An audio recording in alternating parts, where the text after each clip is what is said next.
Disclaimer: this video is for educational purposes only and is not financial advice. Always do your own research before investing.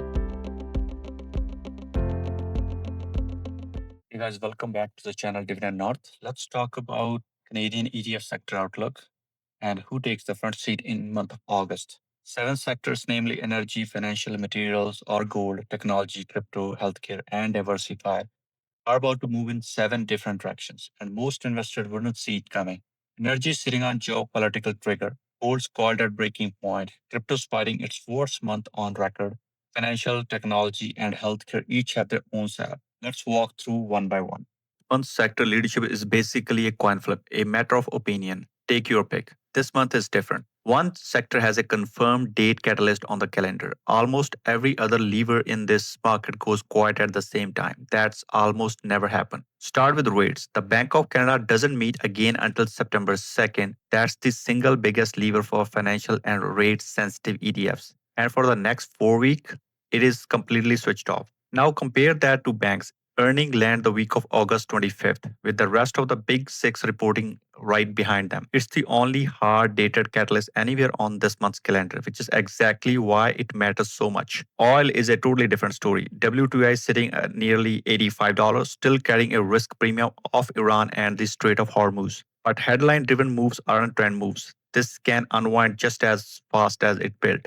And then there's a crypto, walking straight into worst seasonal month on record. Median return negative 8%. In a year that's mostly been green, August is 1 month that isn't. Here's the calendar, and it's not really crowded as you would think. Early August set the stage. OPEC Plus meets on 2nd, ratifying on September output hike. The US job reports land August 7th, setting the Fed's tone before Jackson Hole event starts. EIA's energy outlook drops on 11th, and Canada's July CPI out on the 17th. It's the first inflation read since June's cool down. Then late August is where the real catalyst hit. Big Six earning run August 25th through 27th. BMO, Scotiabank first, then rest behind. Jackson Hole follows 27th through 29th, where the Fed chair set the tone for a September rate cut. Canada's Q2 GDP lands on 28th, and the Bank of Canada's decision, the first since July 15th, comes September 2nd, one day after August technically ends. 4 weeks, 8 events, and only one of them is dated catalyst for a specific sector. Here's the whole month on the table. Financials, firm direction, and dated catalyst and the front seat. Energy is reactive, headline driven, no scheduled event, tactical only.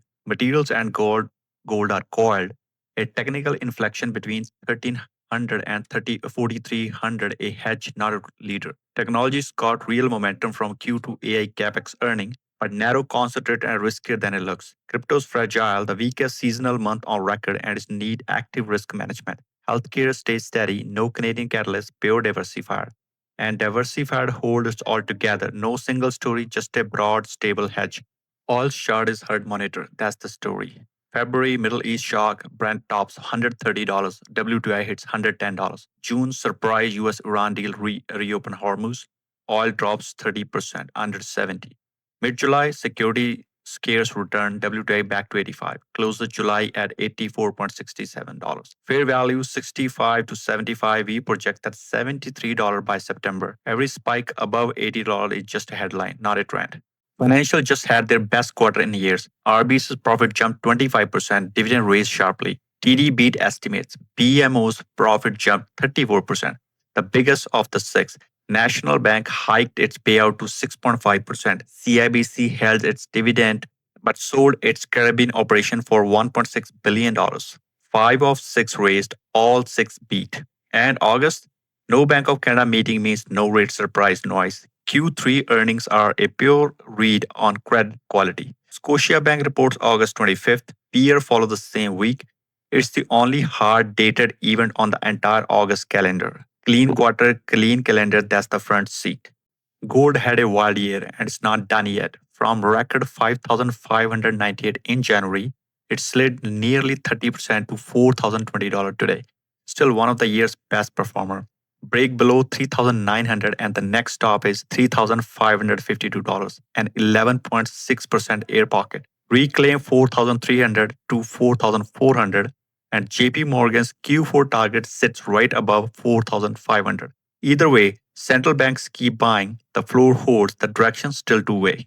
Techs had a wild ride too. Nasdaq 100 hit an all-time high of 30,660 in June, then round-tripped back to 27,192 by late July. Now it's bounced to 28,274, sitting right below resistance. Two dates decide what's next. AMD report August 4th, Nvidia August 26th. The sector's real catalyst. But remember, what you actually own. These are covered call ETFs. The yield's real, but a sharp AI rally gets capped, and they are top heavy by design. One earnings surprise moved the whole basket. Real momentum, real concentration risk, traded like a satellite position, not a core one. Bitcoin had a brutal round trip, 82,000 in May, crashing back to 50,500 by June. It's clawed back to 63,000 today, but sitting dead in the gap between 60,000 support level and the 60,500 resistance level. No crypto specific catalyst this month. The next real macro trigger is Fed's September 17th decision, and the seasonal setup's ugly. August is Bitcoin's worst month on record. Median return is negative 8%. A TD sequential sell signal just added more pressure. In summer liquidity, high leverage, expect sharp moves either way. Size position accordingly. Not every sector need to be exciting. Some just need to hold the line. Healthcare's beta is 0.35, the lowest of the 7. It led June's rotation, up 4.4%. But it's not free money. It underperformed the S&P 500 by double digit earlier this year. Diversified sector sits at 0.65 beta, one ticker most of the market, Nasdaq 100, S&P 500, TX Composite Index. No single catalyst because it doesn't need one. 7 sectors, one signal. Financial get the catalyst. Energy and crypto stay reactive. Materials and technology carry real momentum. And healthcare diversified just hold everything steady underneath it. Here's the whole month scored in one chart. Financials, high catalyst clarity, low headline risk. That combination nowhere else on this board. Energy and crypto flip it completely. Weak catalyst clarity, maximum headline risk. Healthcare and diversified sit at the opposite corners, safe but nothing to trade this month. One sector threads the needle. That's why financial get the front seat. Here's how it all stacks portfolio style.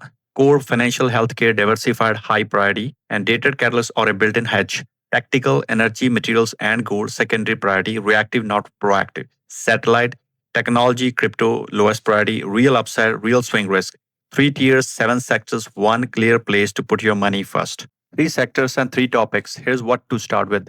Financials, HCAL or HCAL, Hamilton's Enhanced Canadian Bank, 25% leverage covered call. Second one is HHL from healthcare, Harvest Healthcare Leader Income up to 33% covered call. Third one is under diversified, HDIV, Hamilton Enhanced Canadian covered call with 25% leverage. Again, covering multi-sector. That's your core, highest priority, 3 tickets. Tactical means options. Here are your 2 best per sector. Energy topic ENCC or the leveraged ENCL. Global X Canadian Oil and Gas covered call. Second pick EMAX Hamilton Energy Yield Maximizer. Different providers, same idea. Gold topic would be GLCC or leverage GLCL Global X Gold Producer covered call. Second pick AMAX Hamilton's Gold Producer Yield Maximizer. Same playbook, 2 sectors, a topic and a backup from a different shop. Highest risk, so you get 3 picks, not 1. Top tech pick HTAE, Harvest Tech Achiever Growth and Income. Second, HTAE, the leveraged version of HTAE. Third, QQCC, Global X Nasdaq 100 covered call, broader, different shop. Crypto topic would be BCCC, Global X Unlevered Bitcoin covered call. Second would be BDAY, Hamilton's Zero DTE version. Third would be BCCL, the leverage play. And a warning on the third one, August is Bitcoin's weakest month on record. Unlevered BCCC is the safest topic over leverage BCCL this month. Before you act on any of these, here's what could break it. Energy Iran escalation resumes. A strike on export infrastructure sends Brent towards $100 to $120 and energy jumps the line overnight. Financials, the key risk, a bank earning miss. Any credit surprise at the big 6 puncture the whole thesis. This is the one that actually flipped the call. Gold breaks 3,900, opens a fast move to $3,552. Technology take a concentration shock from a bad AMD or Nvidia print. Crypto gets blindsided by a dovish Jackson Hole surprise. 4 sectors, 4 triggers, watch financial closures. That's the one that matters most. So here's the whole month in one line. Financials take the front seat in August, not a hunch but on calendar. Energy and gold stay tactical. Technology got real momentum but it is concentrated. Crypto's fighting its own history, and healthcare and diversified just hold the whole thing steady underneath. 7 sectors, one clear call. See you next month.